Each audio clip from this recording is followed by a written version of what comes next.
وحده الصلاة والسلام على من لا نبي بعده وعلى آله وأصحابه إلى يوم الدين أما بعد فقد قال الله عز وجل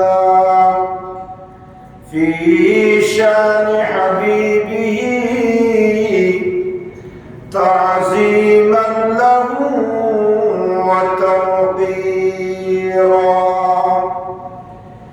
إن الله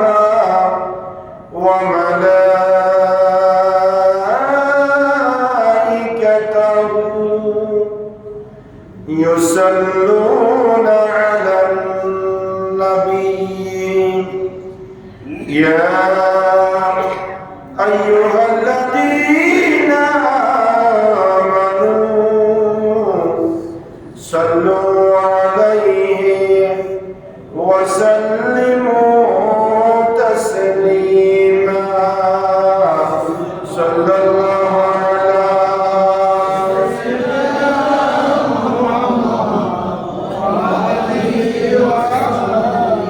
صلى الله على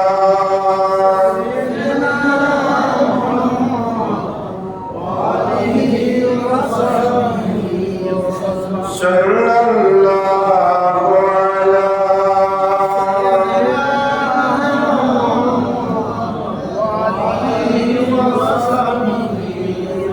सबसे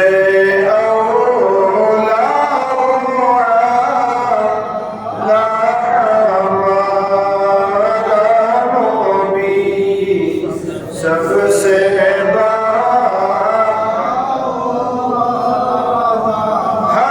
हमारा नबी सबसे औला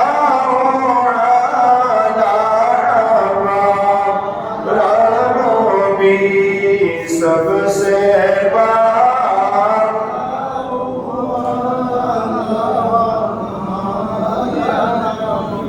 अपने मौला का प्यारा हमारा नबी दोनों आलम का दुल्हा हमारा नबी सबसे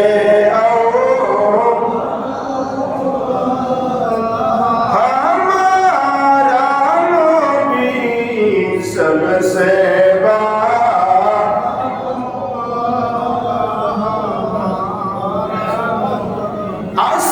आसमानों ही पर सब नबी रह गए अर्श आज़म पे पहुंचा हमारा नबी सबसे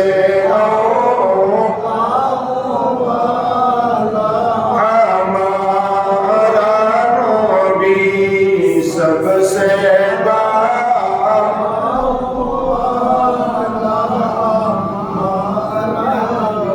क्या खबर कितने तारे कीले चुप गए पर ना डूबे ना डूबा हमारा नबी सबसे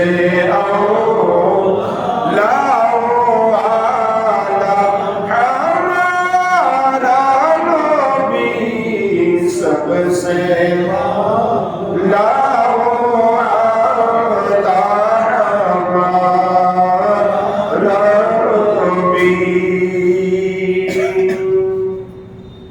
أعوذ بالله من الشيطان الرجيم بسم الله الرحمن الرحيم إن عدة الشهور عند الله 12 شهرا في كتاب الله يوم خلق السماوات والأرض منها 4 حروم ذلك دين القيم صدق الله مولانا العظيم وبلغنا رسوله النبي الأمين ونحن على ذلك لمن الشاهدين والشاكرين والحمد لله رب العالمين معزز محترم حضرات মুসল্লিয়ান ইজাম সম্মানিত উলামায়ে কেরাম রাহমানি ওয়া রাহিমাকুমুল্লাহ আমরা আল্লাহ সুবহানাহু ওয়া তাআলা আলিশান দরবারে লক্ষ কোটি শুকর আদায় করছি যে আল্লাহ সুবহানাহু ওয়া তাআলা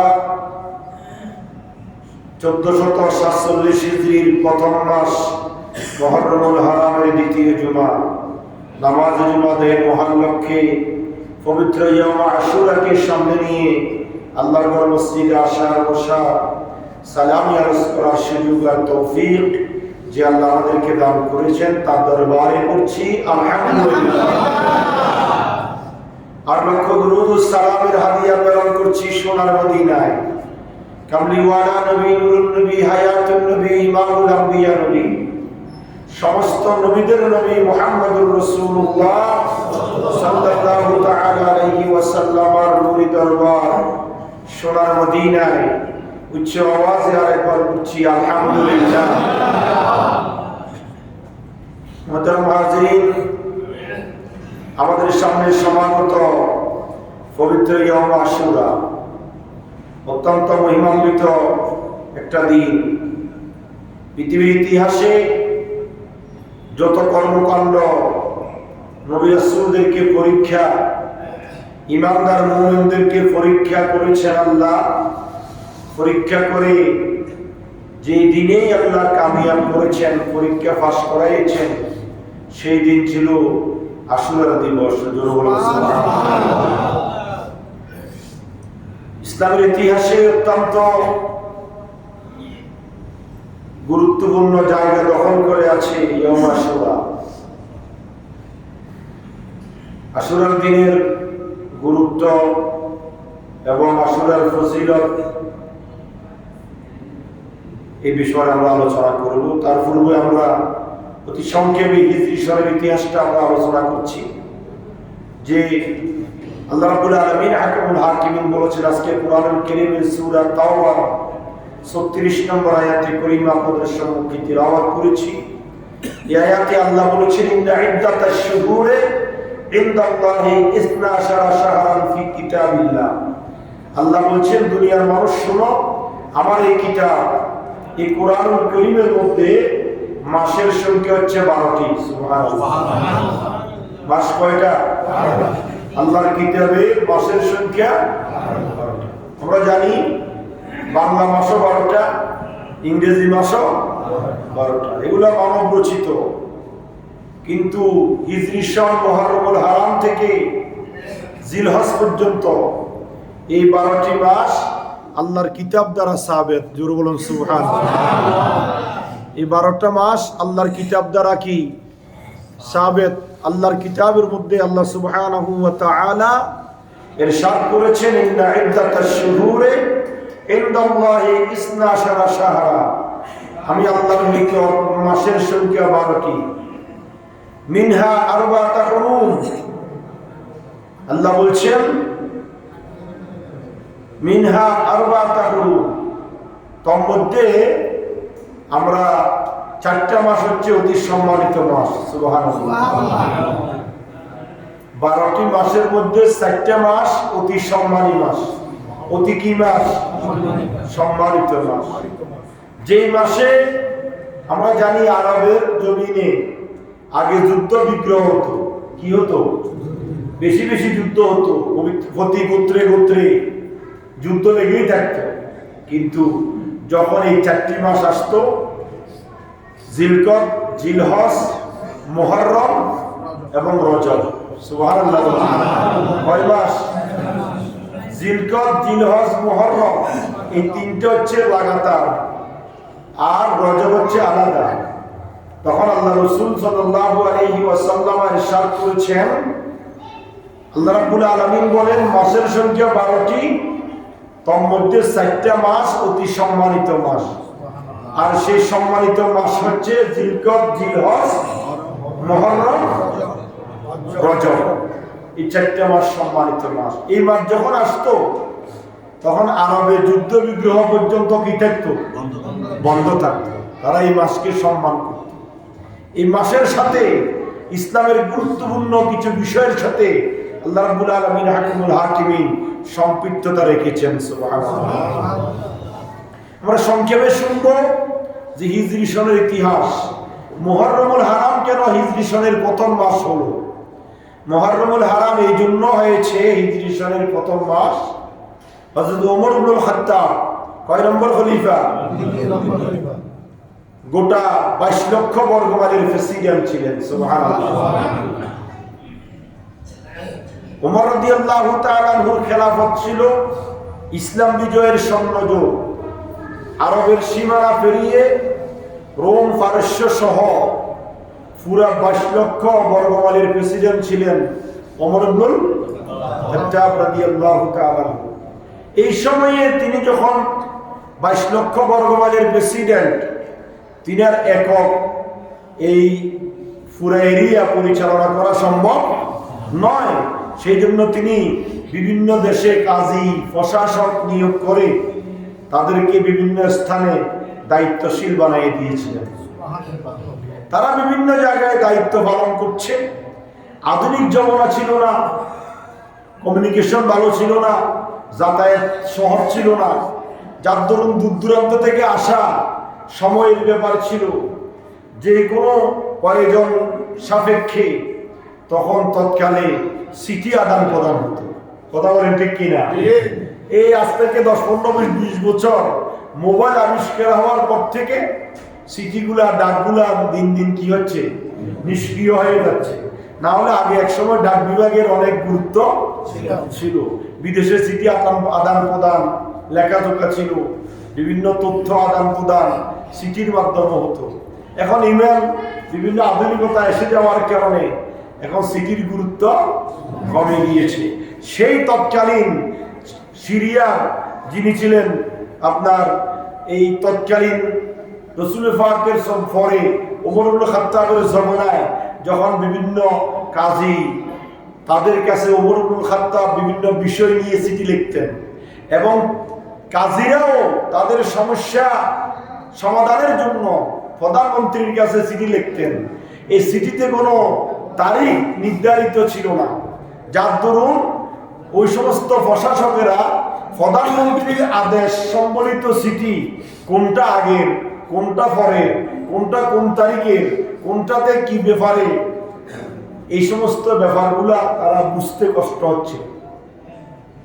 যখন এই অবস্থা হচ্ছিল, এই অভিযোগ তৎকালীন কুফার গভর্নর যিনি ছিলেন আবু মুসা আশআরী রাদিয়াল্লাহু তাআলা আনহু, তিনি ওমর ইবনুল খাত্তাবের কাছে চিঠি লিখেছেন যে খলিফাতুল মুসলিমিন, আপনার চিঠির মধ্যে নির্দিষ্ট তারিখ দিন না থাকার কারণে আমরা আপনার আদেশগুলো পালন করতে বিভিন্ন সময় অক্ষমতা প্রকাশ করি, বিভিন্ন সমস্যায় আমরা মুখাফিকি হই।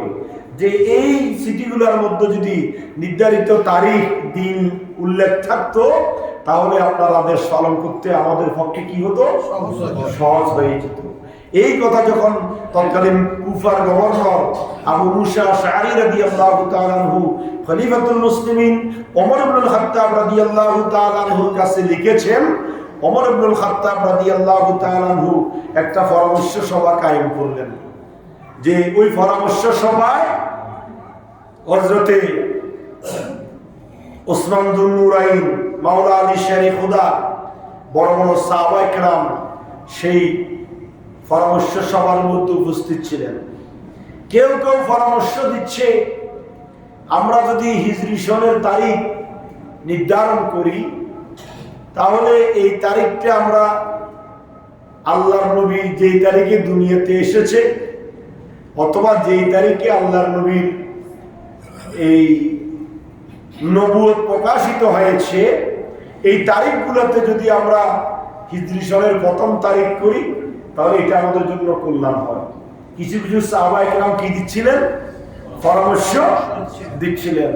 তখন সেখানে হযরত ওসমান, হযরত আলী, অন্যান্য বড় বড় জলিলুল কদর সাহাবায়ে কেরাম তারা বলছেন, না, আল্লাহ রসুল যেই তারিখে দুনিয়াতে এসেছে অথবা যেই তারিখে আল্লাহ রসুলের নবুয়ত প্রকাশিত হয়েছে ওই তারিখে যদি আমরা হিজরি সনের প্রথম তারিখ নির্ধারণ করি তাহলে আমাদের কাজের সাথে খ্রিস্টানদের কাজের সাথে কি হয়ে যাবে? সামঞ্জস্য হয়ে যাবে, মিলে যাবে। কেননা খ্রিস্টানেরা ঈসা রূহুল্লাহর জন্ম তারিখকে খ্রিস্টাব্দ হিসেবে কি করেছে? দিন তারিখ নির্ধারণ করেছেন। তা আমরা যদি আল্লাহ রসুল যেই তারিখে এসেছে ওই তারিখকে যদি আমরা হিজরি সনের প্রথম তারিখ বানাই তাহলে এটা খ্রিস্টানদের সাথে আমাদের মুসাব্বাহ হয়ে যাবে। কেননা আল্লাহ রসুল বলেছেন মান তাশাব্বাহা বিকাউমিন ফাহুয়া মিনহুম, যে জাতিকে অনুসরণ করবে কাল কিয়ামতের ময়দানে তার সাথে তার হাসর নসর হবে। এই জন্য আমাদেরকে খ্রিস্টানদের সাথে কোনো কাজের সামঞ্জস্যতা রাখা যাবে না।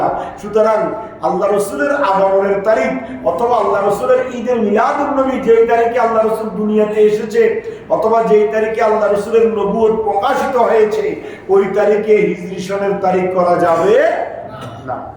এটা নির্ধারণ হয়ে গেল। তার পরবর্তীতে বিভিন্নভাবে পরামর্শের মাধ্যমে সর্বশেষ সিদ্ধান্ত হলো যে ইসলামী তারিখের সূচনা করা হবে একটা স্বতন্ত্র ধারাকে কেন্দ্র করে। সেটা হচ্ছে ইসলামের ইতিহাসে এক তাৎপর্যপূর্ণ ঘটনা হচ্ছে হিজরত। কথা বলেন ঠিক কিনা? আল্লাহ রসুল মক্কাতুল মুকাররমা থেকে মদিনাতুল মুনাওয়ারায় কি করেছেন? হিজরত করেছেন। এই হিজরতটা ছিল ইসলামের একটা স্বতন্ত্র ধারা।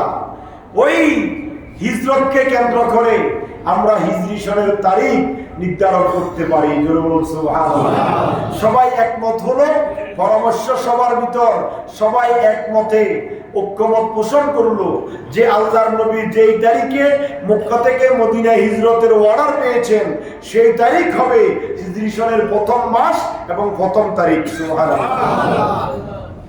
আল্লাহ রসুল মক্কাতুল মুকাররমা থেকে মদিনাতুল মুনাওয়ারায় হিজরতের অর্ডার পেয়েছেন মুহররমুল হারামের প্রথম তারিখে। সুবহানাল্লাহ। আল্লাহ রসুল হিজরত করেছেন 12 রবিউল আউয়াল সোমবারে। মক্কা থেকে কোথায় গিয়েছেন? মদিনাতুল মুনাওয়ারায় গিয়েছেন। কিন্তু হিজরতের অর্ডার পেয়েছেন মুহররমুল হারামের প্রথম তারিখে। যে আল্লাহ রসুল কি আল্লাহ পাক অর্ডার করেছেন, ইয়া রাসূলুল্লাহ আপনাকে মনে হয় মক্কাবাসী এই এরিয়াতে থাকতে দিবে না, আপনাকে চলে বলে করে কৌশলে আবু জাহেল, আবু লাহাব, উতবা, শাইবা তারা আপনাকে কষ্ট দিচ্ছে এবং কি তারা আপনাকে দুনিয়ার জমিন থেকে নিঃশেষ করে দেওয়ার জন্য উঠে পড়ে লেগেছে।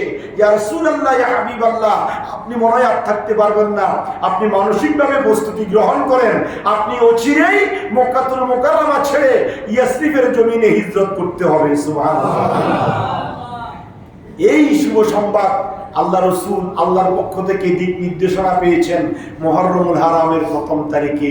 এই জন্য মুহররমুল হারামের প্রথম তারিখ হচ্ছে হিজরি সনের প্রথম মাস এবং প্রথম তারিখ। বলুন সুবহানাল্লাহ। এটা হচ্ছে সংক্ষিপ্ত হিজরি সনের ইতিহাস। এই হিজরি সন আবির্ভাব হয়েছে আল্লাহ রসুলের হিজরতকে কেন্দ্র করে। আল্লাহ রসুলের হিজরতকে কেন্দ্র করে। এটা হচ্ছে হিজরি সনের ইতিহাস, সংক্ষিপ্ত ইতিহাস। আর আজকে আমরা আরো জানবো সেটা হচ্ছে মুহররমুল হারাম, ইয়াউম আশুরা, আশুরা কেন্দ্রিক, আশুরার গুরুত্ব। মনে রাখবেন একটি কথা, 10ই মুহররম ইয়াউম আশুরা এটা পৃথিবীর জমিনে নতুন কিছু নয়। এটা আদম ও সফিউল্লাহর জমানা থেকে ঈসা রূহুল্লাহ পর্যন্ত আবার আপনার নবী মুহাম্মদুর রাসূলুল্লাহ সাল্লাল্লাহু আলাইহি ওয়াসাল্লাম পর্যন্ত সমস্ত নবীদের যুগে যুগে বিভিন্ন পরীক্ষা আল্লাহ করেছেন। ওই পরীক্ষার মধ্যে যে তারিখে নবীদেরকে কামিয়াব করেছেন সেই তারিখ ছিল ইয়াউম আশুরা, মুহররমুল হারামের 10ম তারিখ।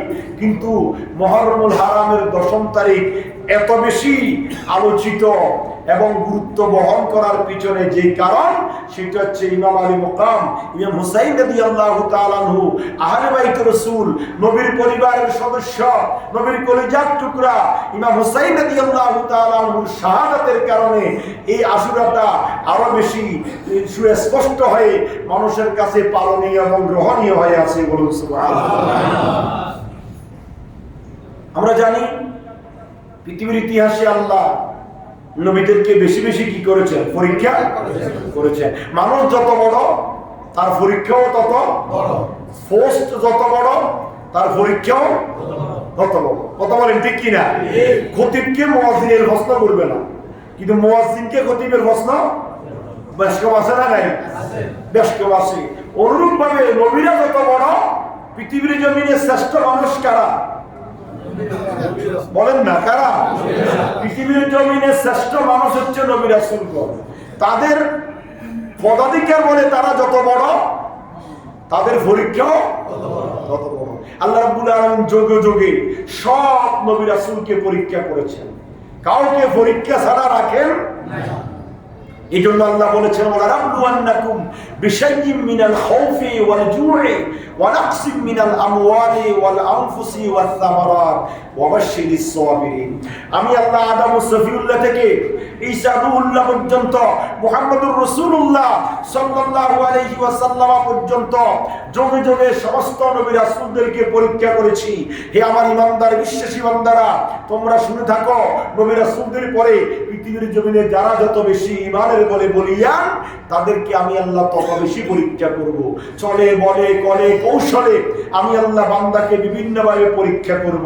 ওয়াবাশশিরিস সাবিরিন, বান্দারা যদি এই পরীক্ষার মধ্যে ধৈর্য ধারণ করতে পারো, তোমার জন্য পরকালে জান্নাতের শুভ সংবাদ। সুবহানাল্লাহ। কিসের শুভ সংবাদ? কিসের বলেন না?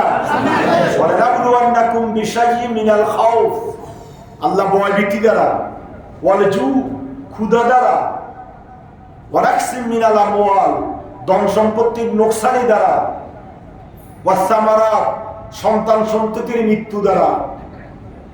খেয়াল রাখবেন, সন্তান সন্ততিকে মৃত্যু করিয়ে আল্লাহ বান্দাকে কি করে? পরীক্ষা করে। নবী রাসূলদের সন্তানেরা মারা যায় নাই? আমার নবীর কলিজার টুকরা হযরত ইব্রাহিম আমার নবীর সন্তান। একদিন জিবরিল আমিন এসে বলছে, ইয়া রাসূলুল্লাহ, আল্লাহ রাসূল একদিন এক কোলে ইমাম হুসাইন আর এক কোলে ইব্রাহিমকে নিয়ে কি করছে? বসে আছে, নাতি এবং ছেলেকে নিয়ে খেলাধুলা করতেছে। এই মুহূর্তে জিবরিল আমিন আগমন করেছেন। জিবরিল আমিন এসে বলছে, ইয়া রাসূলুল্লাহ, ইয়া হাবিবাল্লাহ, আপনার এই নাতি এবং আপনার এই কলিজার টুকরা সন্তান ইব্রাহিম, দুটোটাকে আল্লাহ একসাথে দুনিয়াতে থাকতে দিবে না, একটাকে আল্লাহ নিয়ে যাবে। তো আল্লাহ রাসূল বলে, তাহলে এখন আমার করণীয় কি? বলে, ইয়া রাসূলুল্লাহ, আল্লাহ বলছেন দুইটা থেকে আপনি কাকে বেশি পছন্দ করেন? যেটাকে আপনি রাখতে চান সেটাকে আল্লাহ দুনিয়াতে রাখবে, আর বাকি একটাকে আল্লাহ নিয়ে যাবে। সুবহানাল্লাহ। বাড়িতে বলি কি মনে করেন? আপনার আমার ছেলে মৃত্যু হলে কি আল্লাহ জিজ্ঞাসা করেন? ও আব্দুর রহিম, আব্দুল করিম, আব্দুল সবুর, তোমার ছেলেটা নিয়ে যাব, তুমি রাজি আছো? প্রশ্ন করে? কথা বলেন না। আমার রাসূলকে বলে, ইয়া রাসূলুল্লাহ, আপনার এই কলিজার টুকরা নাতি হুসাইন এবং আপনার এই সন্তান ইব্রাহিম, দুটোটাকে আল্লাহ একসাথে দুনিয়াতে রাখবে না, একটাকে নিয়ে যাবে, সুতরাং আপনি একটাকে সুপর্দ করে দেন আল্লাহর কাছে।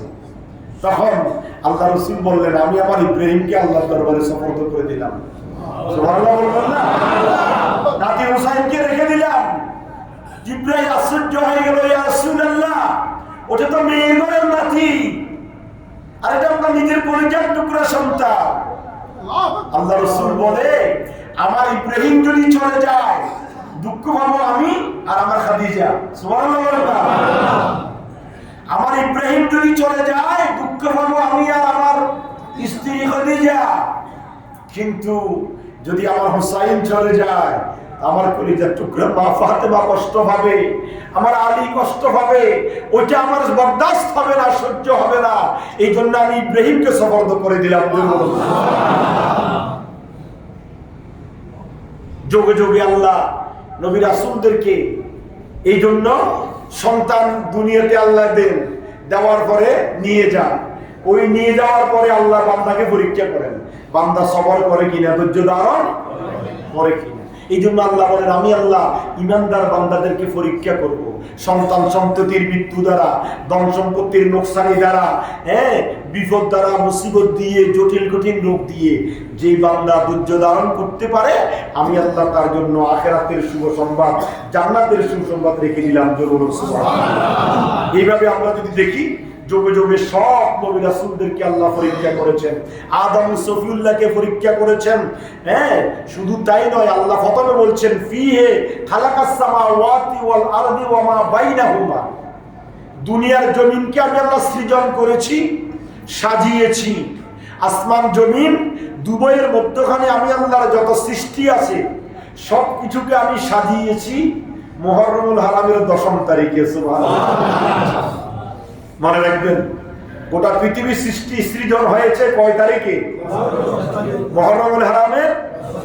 তারপরে খালাকাল মালাইকাতা কুল্লুহুম ওয়া জিবরিলা। মুহররমুল হারামের 10ম তারিখে জিবরিল আমিনের ফায়দা হয়েছে, সৃষ্টি হয়েছে।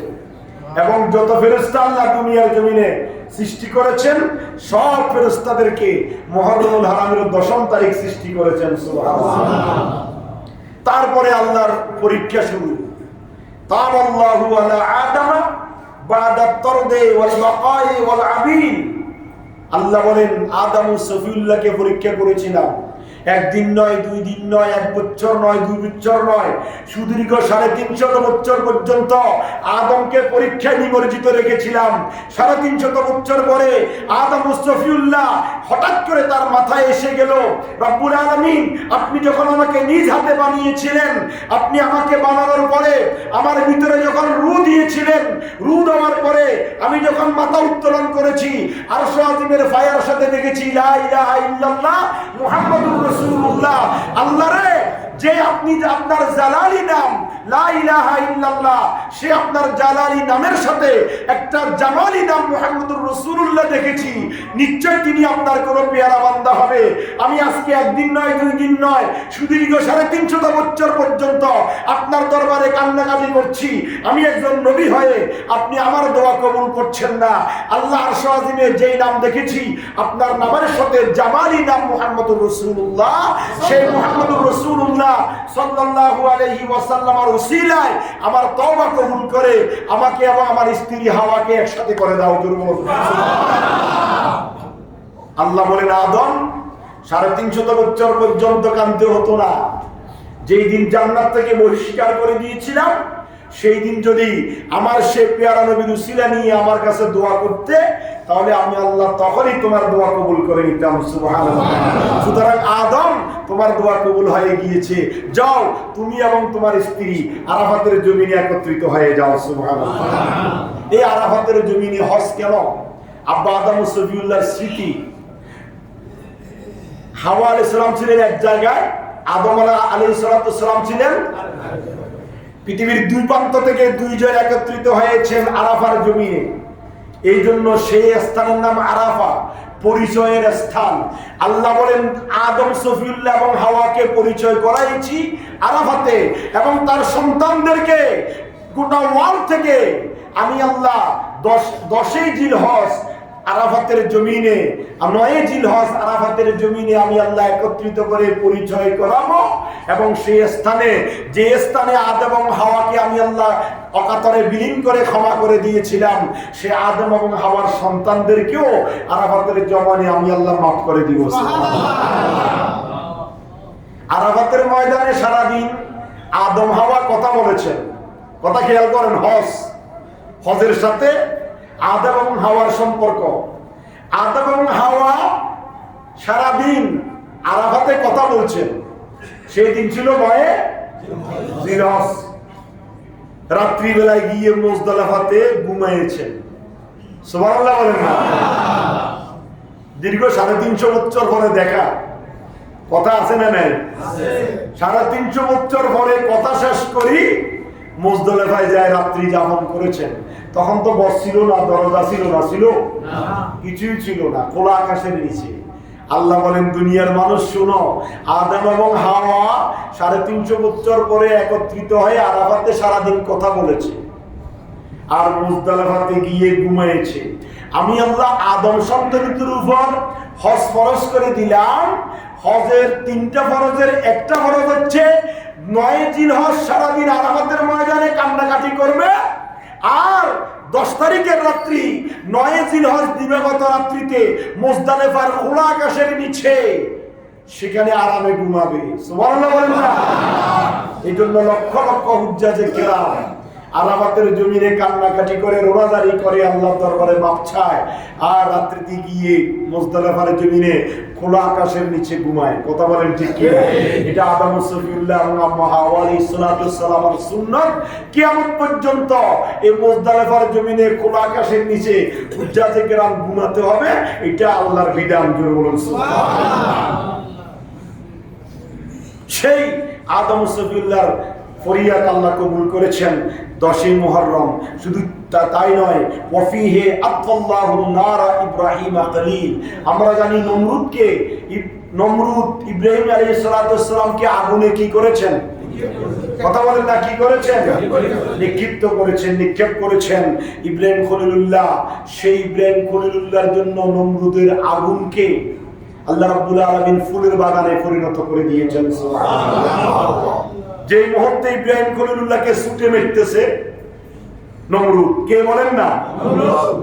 নমরুদ ইব্রাহিম খলিলুল্লাহকে ছুটে মারবে কোথায়? আগুনের কুণ্ডলিতে। সেই মুহূর্তে জিবরিল আমিন হাজির। জিবরিল আমিন আসি বলে, এ আব্বা ইব্রাহিম খলিলুল্লাহ, আপনি একটু বলেন না, আমি নমরুদের আগুনের উপরে আমার 2টি ডানা বিছাই দিব, আপনি সেই আগুনের উপর নিরাপদে থাকবেন।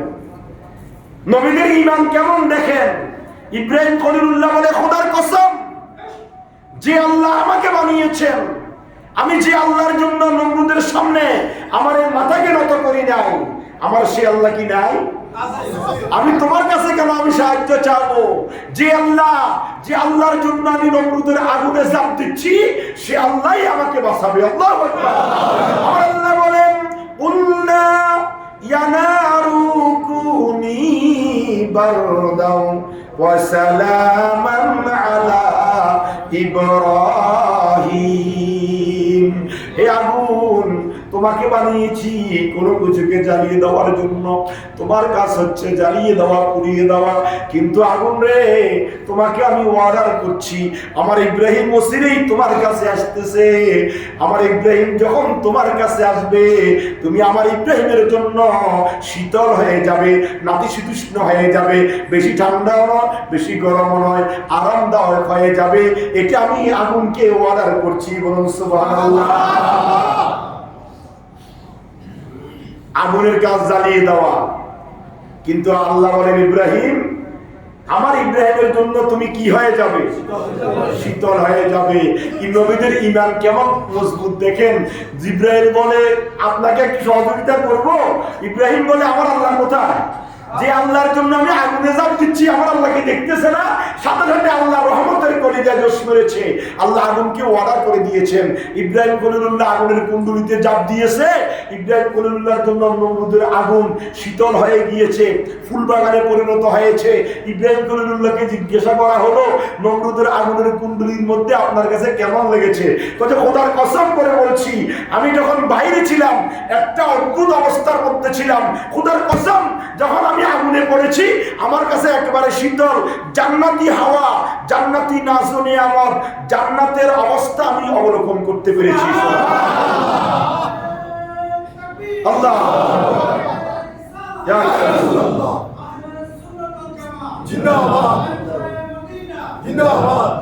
আল্লাহ যদি হয় মাল্লাহুল মাওলা ফালাহুল কুল।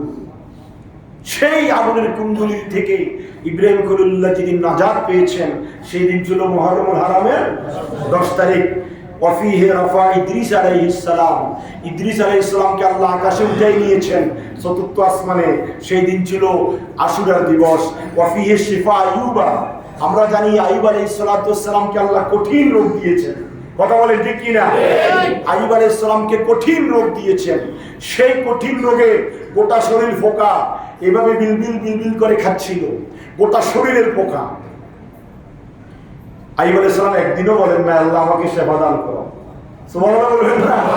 নবীদের ঈমান কেমন দেখেন না। এগুলা বলার উদ্দেশ্য হচ্ছে এর থেকে আমাদেরকে শিক্ষা গ্রহণ করা। আমরা তো শিক্ষা গ্রহণ করি না। গোটা শরীর পোকামাকড়ে শেষ খেয়ে ফেলতেছে, একবারও বলতেছে না আল্লাহ আমাকে সুস্থ করে দাও।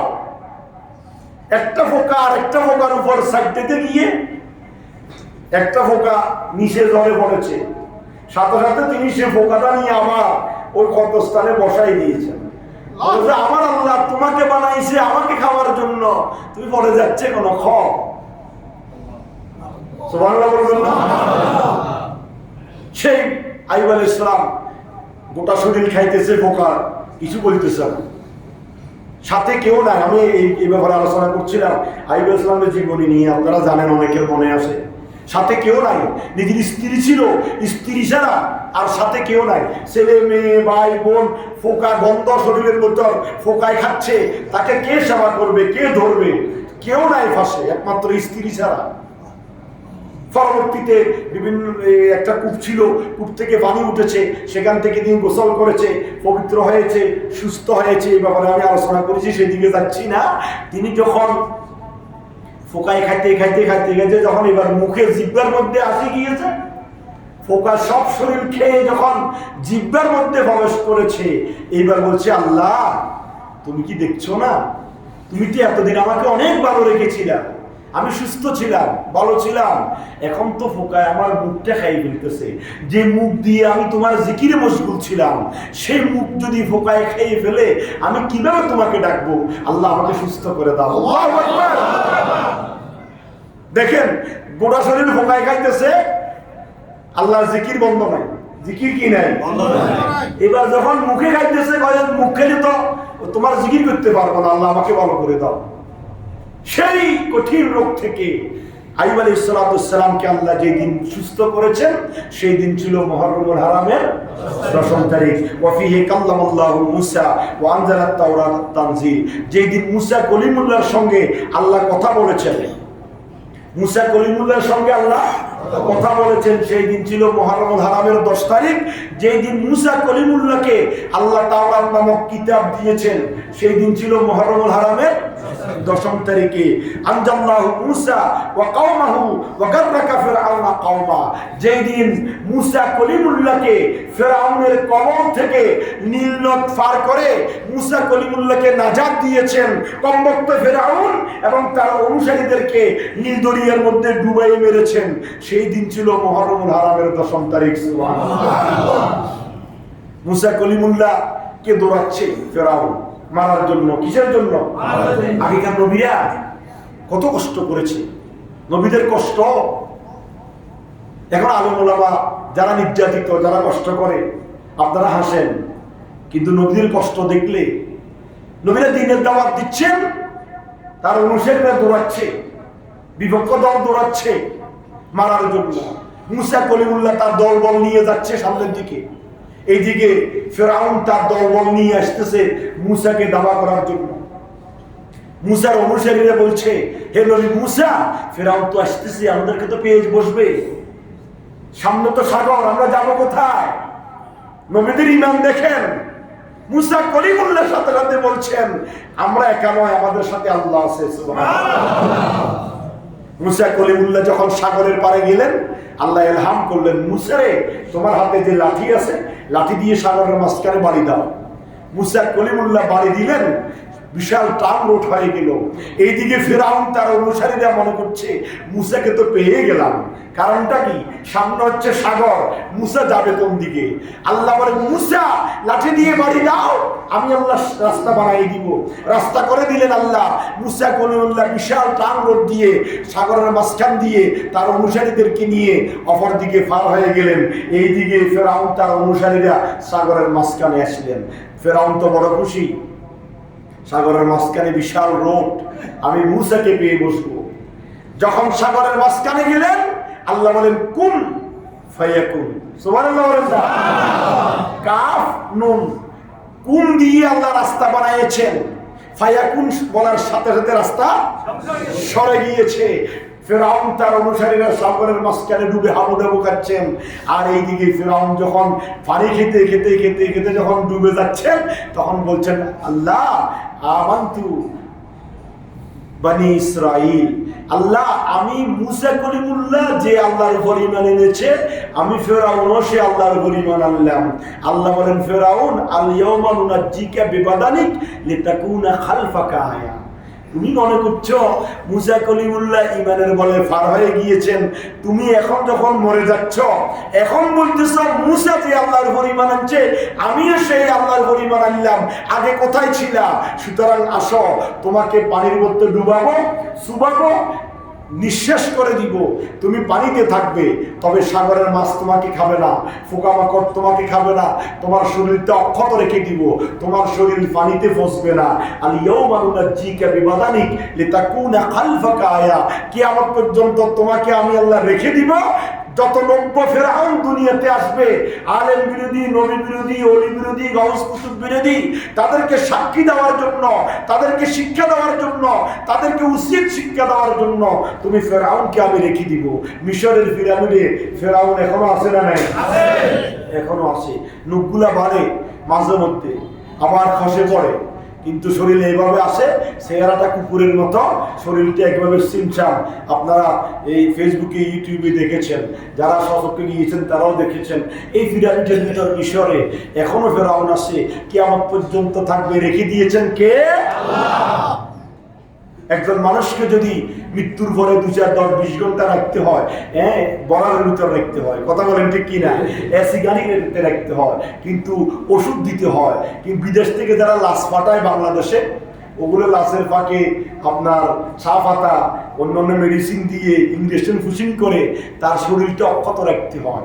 কিন্তু মিশরে পিরামিডের ভিতর ফেরাউনকে আল্লাহ রেখে দিয়েছেন, কোনো ওষুধ ব্যবহার করতে হয় না, কোনো ইঞ্জেকশন লাগে না, কোনো বরাত লাগে না, পিরামিডের ভিতর শোয়াই রেখেছেন, ওইভাবে শুয়ে আছে কুকুরের মতো দেখতে। আল্লাহ বলেন, এই ফেরাউনের মাধ্যমে গোটা জাতিকে শিক্ষা দেওয়ার জন্য আমি ফেরাউনকে এইভাবে রেখে দিয়েছি। জোরে বলুন নাউজুবিল্লাহ। সেই মুসা কলিমুল্লাহকে আল্লাহ যেদিন নাজাত দিয়েছিলেন সেই দিন ছিল এই মুহররমের হারামের 10 তারিখ, আশুরার দিবস। আল্লাহ রাসূল মদিনাতুল মুনাওয়ারায় গিয়েছেন, ফাওয়াজাদা ইয়াহুদা, দেখলেন ইহুদিরা সিয়াম আশুরা, আশুরার রোজা রাখছে। আশুরার কি রেখেছে? কথা বলেন না, কি রেখেছে? ইসলামের রোজা ফরজ হওয়ার আগে, বছরে 1 মাস রোজা ফরজ হওয়ার আগে আশুরার রোজা কি ছিল? কথা বলেন না, কি ছিল? আল্লাহ রাসূল মদিনায় গেলেন, দেখতেছেন ইহুদিরা রোজা রাখতেছে। বলে যে কি ব্যাপার, তারা কেন রোজা রাখছে? বলে যে আল্লাযী হাযাল ইয়াউমুল্লাযী তাসুমুনা ফাকালু হাযাল ইয়াউমুল আযীম আনজাল্লাহু ফীহি মূসা ওয়া কওমাহু ওয়া গাররাকা ফিরআউনা কওমা। মদিনার ইহুদিরা বলতেছে, আজকের এই দিনে মুসা কলিমুল্লাহ ফিরআউনের কবল থেকে কি পেয়েছে? নাজাত পেয়েছে। এই জন্য আজকের দিনে আমরা খুশি হয়ে আমরা আজকের দিনে রোজা রাখতেছি। সুবহানাল্লাহ। আল্লাহ রাসূল বলেন, নাহানু আহাব্বু আওলা মিনকুম বিমূসা মিনকুম ফাসামা রাসূলুল্লাহ সাল্লাল্লাহু আলাইহি ওয়াসাল্লাম ইয়াউম আশুরা ওয়া আমারা বিসিয়ামিহি। আল্লাহ রাসূল সাল্লাল্লাহু বললেন, হে আমার সাহাবীরা, তোমরা আজকের এই দিনে রোজা রাখো। আর মুসা আলাইহিস সালামের ব্যাপারে ইহুদিদের থেকে আমি নবী বেশি হকদার। আমি নবী যদি 2.5 বছর জীবিত থাকি তাহলে 9 এবং 10 তারিখ 2টা রোজা রাখবো। জোরে বলুন সুবহানাল্লাহ। এই জন্য আশুরার দিবসে রোজা রাখা নবীর সুন্নাত। এবং রোজা ফরজ হওয়ার আগে, রমজান মাসে রোজা ফরজ হওয়ার আগে আশুরার রোজা কি ছিল? ফরজ ছিল। এই জন্য 9 এবং 10 তারিখ 2টা রোজা রাখা, আশুরার রোজা আবশ্যক। এটা রাখার চেষ্টা করবেন আগামীকাল এবং পরশুদিন। আগামীকাল শনিবার আর তারপরের দিন রবিবার, এই 2 দিনে 2টা রোজা রাখবেন, 9 এবং 10 তারিখ। কোনো কারণে যদি কালকে রাখতে না পারেন 10 এবং 11 তারিখ এই 2টা রোজা রাখবেন। সেহরির শেষ টাইম হচ্ছে 3টা 25। 3টা 25-এর ভিতর খানা শেষ করবেন। আর ইফতারি হচ্ছে 6টা 42। 6টা 6:42 ইফতার করবেন, আর আজকে রাত্রে সাহরি খাবেন, 3:25 মধ্যে খানা শেষ করবেন। এই 2টা রোজা আপনারা রাখবেন, মা বোনদেরকেও রাখতে বলবেন। এই রোজা অত্যন্ত ফজিলতপূর্ণ রোজা। এই রোজা রাখলে আল্লাহ রাব্বুল আলামিন, হাকমুল হাকিমিন নবী বলেন, আল্লাহ রাব্বুল আলামিন তোমার বিগত জিন্দেগীর সমস্ত গুনাহগুলো মাফ করে দিবে। সুবহানাল্লাহ। সমস্ত গুনাহগুলো কি করে দিবে?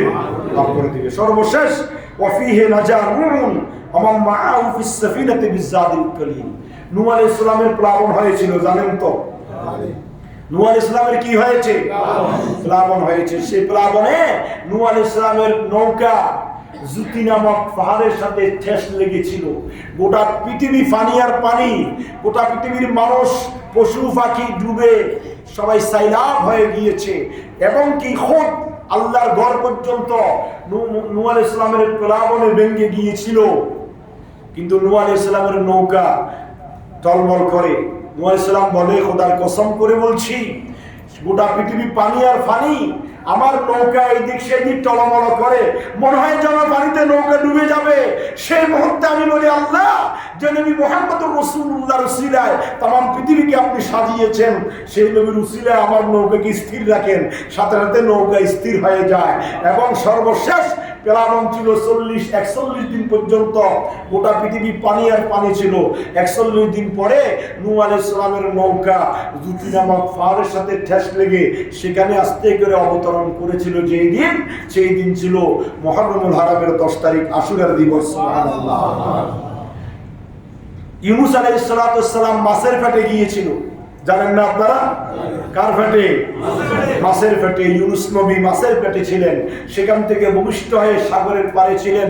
হ্যাঁ, যেই দিন মূসা আলাইহিস সালাম মাছের পেট থেকে ভূমিষ্ঠ হয়ে সাগরের পাড়ে অবতরণ করেছিলেন, ছোটই পাখি মুরগির বাচ্চা, গরুর বাচ্চা, গরুর পেট থেকে দুনিয়াতে আসলে যেরকম লালাযুক্ত হয়ে আটাযুক্ত হয়ে যায়, ইউনূস আলাইহিস সালামের গোটা শরীর ওইভাবে একবার ছোট হয়ে আটা লেগেছিল।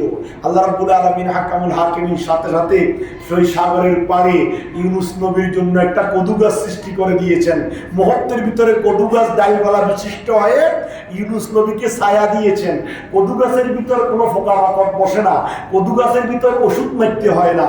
এই জন্য ইউনূস আলাইহিস সালামের জন্য কদু গাছ আল্লাহ তৈরি করে দিয়েছেন, যাতে করে ইউনূস আলাইহিস সালামের শরীরে কোনো পোকামাকড় বসে ইউনূসকে কষ্ট না দেয়। আর একটা হরিণ প্রতিদিন সকাল সন্ধ্যায় নদীর পাড়ে এসে ইউনূস আলাইহিস সালামকে দুধ পান করাই যেতেন।